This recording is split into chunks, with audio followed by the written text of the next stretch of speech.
Goodyear Silicone Premium Beam Wiper Blades are a high-end addition to any vehicle.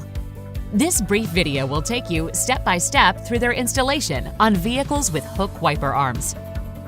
Hook wiper arms are among the easiest to install because you won't need any of the additional adapters, just the blade itself. First, with the wiper arm in the upright position, pull the adapter latch on the wiper blade up with your finger until it's fully open.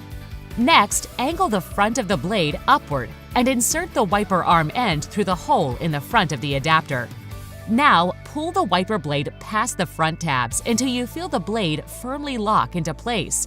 Depending on your vehicle, you should feel or hear a snap or click. Visually check that the wiper arm is past the tabs. Then, push the adapter latch back down until it locks into place.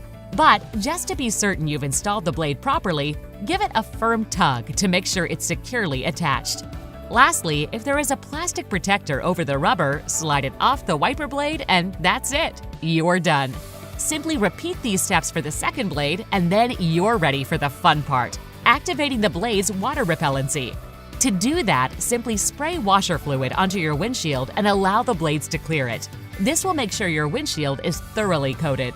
Now you're set, ready to easily wipe away the elements with your new Goodyear silicone wiper blades with infused water-repellent technology. Goodyear silicone wiper blades, performance you can trust.